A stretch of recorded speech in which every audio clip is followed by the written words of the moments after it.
आप सभी सुनने वालों को मेरी तरफ से ओम नमो नारायण है। कबीर साहब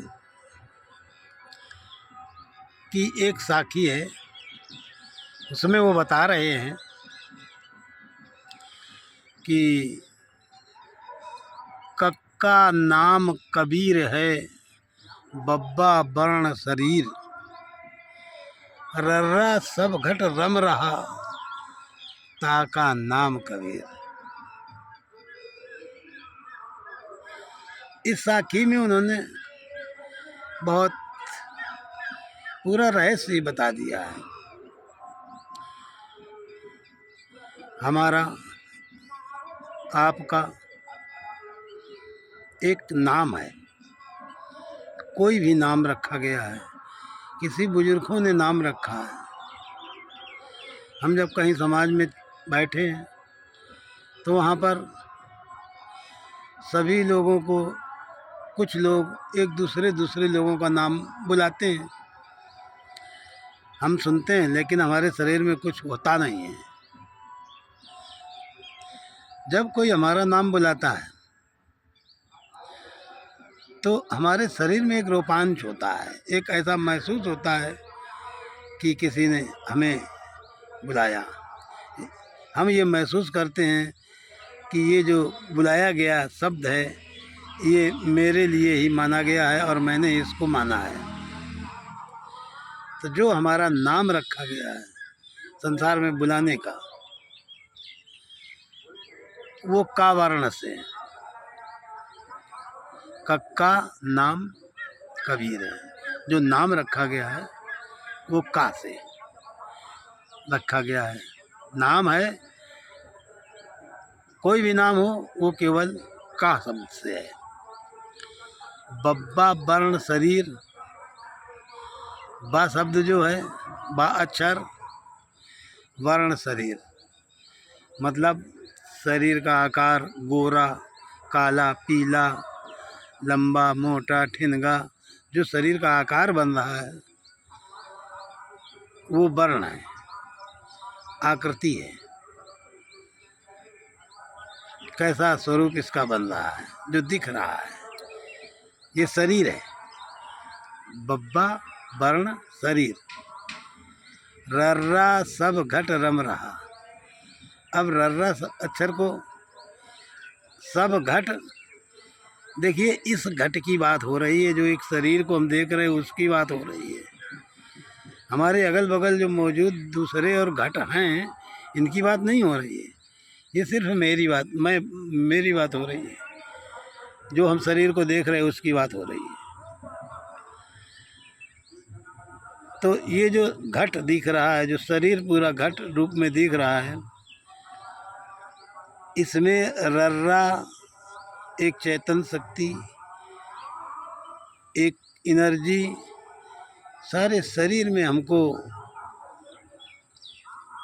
पहुंची हुई महसूस होती है। जीवाभास का अनुभव होता है। सारे घट में हर जगह ठूस ठूस कर भरा हुआ है। रर्रा सब घट पूरे शरीर में रम रहा है, पूरे में रमण कर रहा है।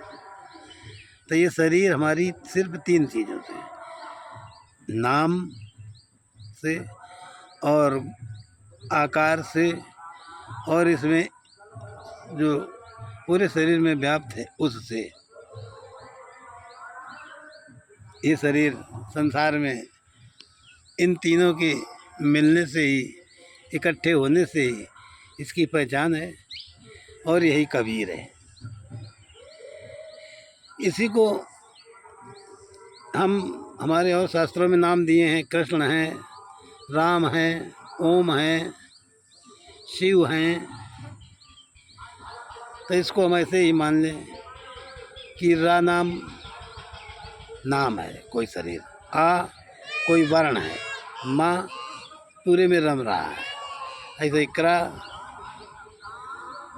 ये नाम है, अश्न ये शरीर है और अड़ा ये सारे में रम रहा है। जो भी ढाई अक्षर के अक्षर आ रहे हैं वो सारे शरीर में रमण कर रहे हैं। नाम और वर्ण से और पूरे में जो रम रहा है उससे ही इस शरीर की पहचान हो रही है।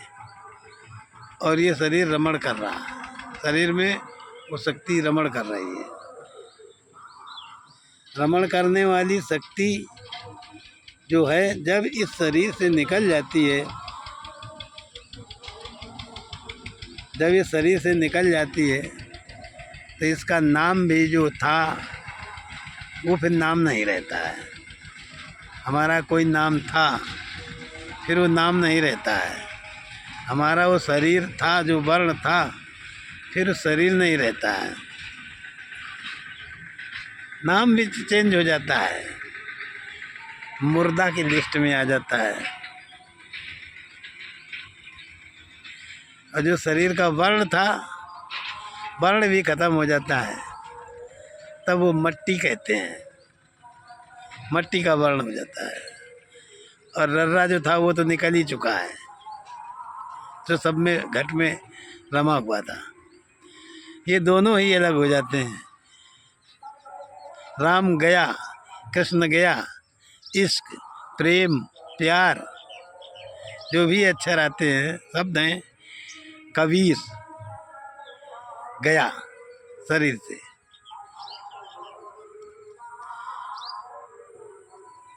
इसी के रहते ही हुए हम अपने को संसार में हैं तो जन्म मान रहे हैं, संसार में घूम रहे हैं। शरीर जब जीर्ण हो जाता है तब इस शरीर को कहते हैं मृत्यु। वास्तव में वो मृत्यु नहीं होती है, वो जन्म होता है, क्योंकि उस स्थिति को पार करने के बाद ही तुरंत जन्म लगा होता है।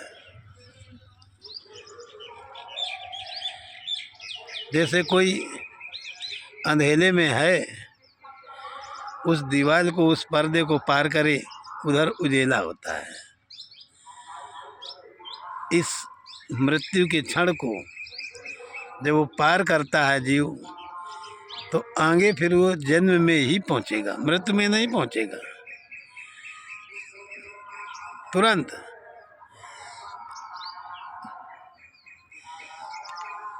वासना के आधार पर ऐसे ही शरीर का धारण करेगा। और फिर वहाँ पर भी ये सब घट रमने वाला और शरीर का वर्ण, आकार और एक नाम, नाम के कोई भी हो, मनुष्य का भी नाम है, पेड़ों का भी नाम है, पशु पक्षियों का भी नाम है, जितने भी चीज़ों को हम देख रहे हैं, लेकिन सबके वर्ण हैं, सब में रर्रा वो रम रहा है और सब में सबका एक नाम है।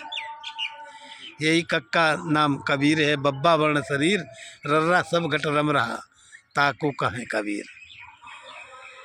शरीर की उसी एनर्जी को ही हम अपने को अपने परमात्मा के स्वरूप में, पूर्ण में मानते हैं।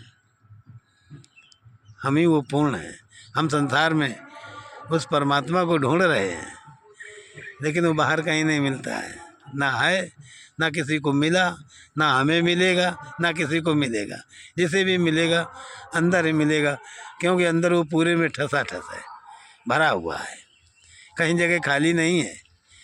ऐसे ही संसार में हर एक घटों में, चाहे पेड़ हो, चाहे पशु हो, चाहे पक्षी हो, चाहे कोई भी चीज़ हो, सब में बराबर ठसा ठस भरा हुआ है। जब सब में भरा है तो हम में भरा है, तो हम अपने अंदर ढूंढ लें। ये निश्चित है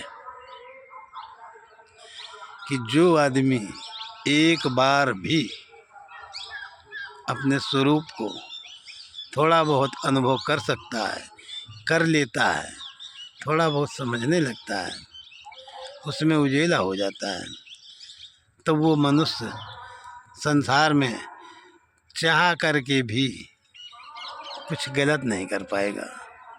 क्यों कि वृक्ष तभी जमता है जब बीज होता है, जब बीज होता है तो वृक्ष जमेगा, जब वृक्ष जमेगा तब फल होंगे। और जहाँ पर बीज ही नहीं होता है वहाँ पर कोई संभावना नहीं होती है कि बीज अंकुरित हो जाए, क्योंकि जहाँ बीज ही नहीं है वहाँ कोई संभावना नहीं है। जो उसको एक बार भी महसूस कर लेता है, देख लेता है, तो उसके अंदर गलत नाम का बीज, अंतर देखने वाला बीज, हम ये हैं दूसरा वो है, अंतर ही नहीं रहेगा। गलत सिखाना, गलत करना, गलत शब्द, गलत नाम का जो बीज है, जब वही नहीं होगा तो सारे संसार के गलत कुछ नहीं हो, चाह कर भी नहीं कर सकता है, वो कर ही नहीं सकता है। उसमें पावर नहीं है, उसमें शक्ति नहीं है ऐसा करने की। वो उन कर्मों के लिए शक्तिहीन है, उसके पास वो खड़ा ही नहीं रह सकता है। जब वो रुक ही नहीं सकता है तो वो कर नहीं सकता है। और अगर वो कर रहा है कुछ भी तो समझ लो ये उसमें नहीं है,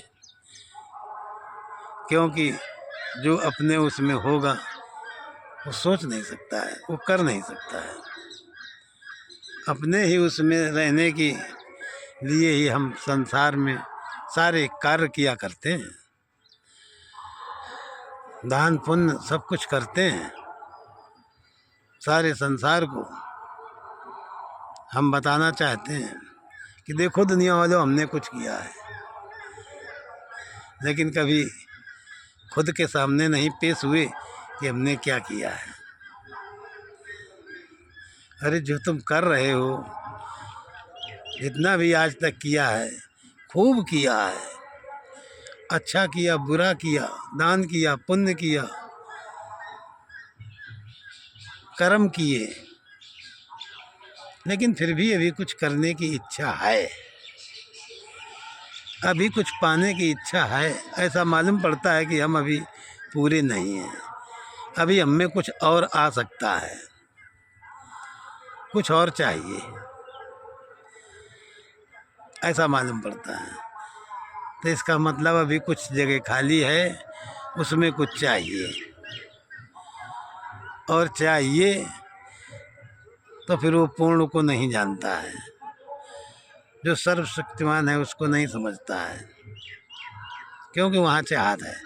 सर्वशक्तिमान में चाहत नहीं है, वो पूर्ण है, उसमें कुछ नहीं है, उसमें केवल आनंद है।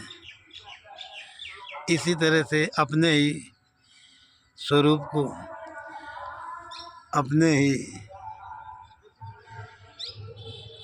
ब्रह्म को, ईश्वर को समझें, जाने। हम सभी उसको समझने के लिए क्रिया करें। ये मनुष्य शरीर है, इसके आगे कोई पता नहीं क्या हो जाए। जितनी भी योनियों को हम देख रहे हैं आँखों से, ऐसा कोई भी कभी मत माने कि जिस भी योनियों को दर्शन कर रहा है तो ये न सोचे कि हम इसमें नहीं थे। ये ज़रूर सोच ले कि हम इसमें से होके आए हैं, और आज हम ऊंची स्टेज पर बैठे हैं, ऐसी जगह बैठे हैं जिस स्टेज से हम अपने स्वरूप को जान सकते हैं।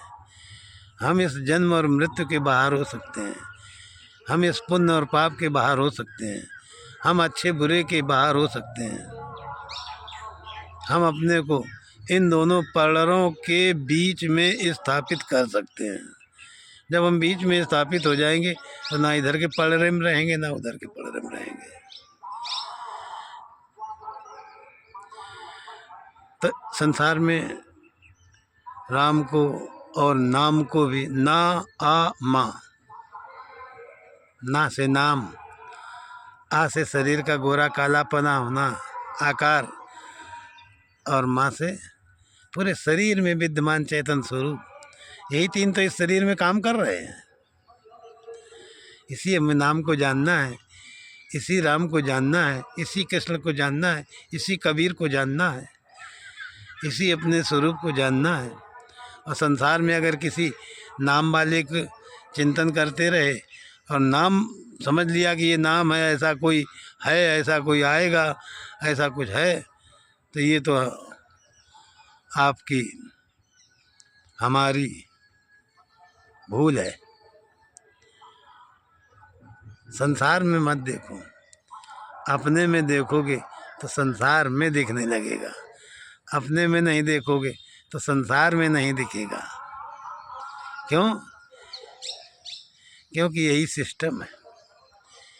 हम अपने को जाने, अपने स्वरूप में स्थित हों, और इस तरह से का और बा और रा का विश्लेषण हमने बताया और किया। ओम नमो नारायण। जय हो।